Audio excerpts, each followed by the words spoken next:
not merely remember that each day leaves you with a little less life than before. Remember also that even if your years are many, there is no promise that your mind will remain as clear as it is today. The body may continue to breathe.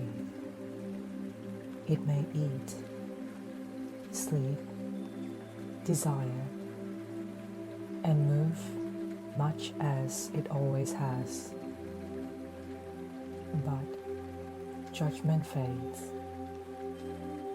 The ability to distinguish what is right, to govern yourself, to weigh appearances carefully, to recognize when it is time to leave this world. These are gifts of a disciplined mind, and they do not necessarily remain with us until the end. So do not delay the work that matters. It is not only death that approaches each day. Wisdom, too. Many quietly depart before life itself is over. There is a quiet beauty in the smallest details of nature, even those that seems imperfect at first glance. A loaf of bread splits as it bakes. Those cracks were never intended by the baker, yet they make the bread appear all more inviting. A ripe fig opens at its peak. An olive, just before it begins to spoil, possesses a richness that belongs to no earlier stage of its life. The bowed heads of ripened wheat, a furrowed brow of a lion, the foam about a wild bear's mouth. Taken in isolation, none of this would ordinarily be called beautiful. Yet each becomes beautiful because it belongs naturally to the things itself. The person who learns to see in this way discovers that nature rarely needs embellishment. Age has its own grace, no less than youth. Strength has its dignity, but so too does decline. Even the fierceness of wild creatures carries its own rightful place within the order of the world.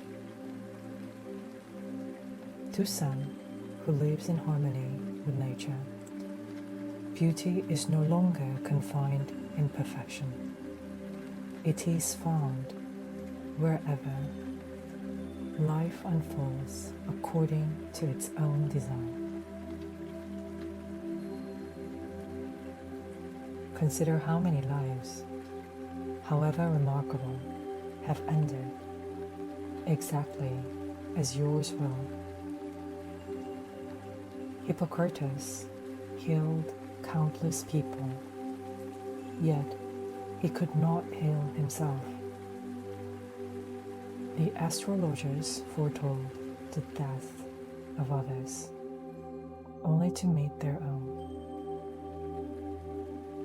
Alexander, Pompey, and Caesar conquered nations, leveled cities, and commanded vast armies.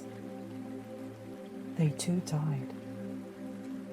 Heraclitus spent his life reflecting upon the nature of the universe, yet his own body failed him. Democritus was consumed by illness. Socrates was destroyed by men no wiser than those he sought to teach. So what follows? You have boarded the ship. You have made your voyage. When you reach the harbor, step ashore with dignity.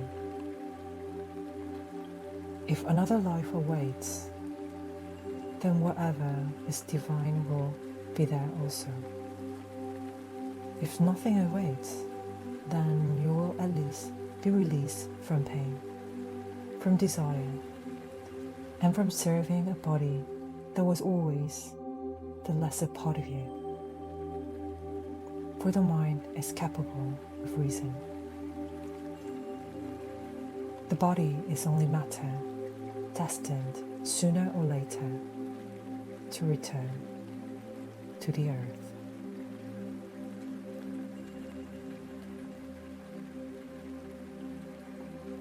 Well, the book 3 opens with a quiet yet uncompromising reminder. Our greatest limitation is not merely that life is short, but that clarity itself is fleeting. We like to believe that wisdom will always be waiting for us, that there will be another season for reflection, another year in which to begin living differently. Marcus Aurelius gently dismantles that comforting illusion. Long before the body begins to fail, the mind may lose its sharpness. Habits become fixed, judgment falters. The opportunity to grow wiser slips away almost unnoticed. His counsel is neither to rush nor to despair, but simply to begin. The second passage invites us to look upon the world with fresh eyes. We are inclined to admire perfection, yet nature has little interest in perfection. Bread cracks as it bakes, fruits opens as it ripens. Even the quiet signs of age and decline possess a beauty of their own when we cease to resist them. Marcus Aurelius encourages us to look beyond appearances and recognize that beauty lies not in flawlessness, but in everything fulfilling its proper nature. Finally, he turns our thoughts toward death, not to inspire fear, but to place us in honest company. Physicians, conquerors, philosophers, and kings all travel the same road. None was spared. Their lives differed greatly, yet their destination was the same. There is a quiet freedom in accepting this. In every life, however extraordinary, must one day reach the same harbor. Then, perhaps, its true measure lies not in the length of the voyage, nor the number of its achievements, but in the spirit with which it is lived. Marcus Aurelius leaves us with an image that lingers long after the page has been turned. You have boarded the ship. You have made your voyage. When you reach the harbor, step ashore with dignity. It is a gentle reminder that wisdom does not ask us to fear the end. It asks only that we live with such integrity that when the harbor finally comes into view, we may step ashore quietly, gratefully, and at peace.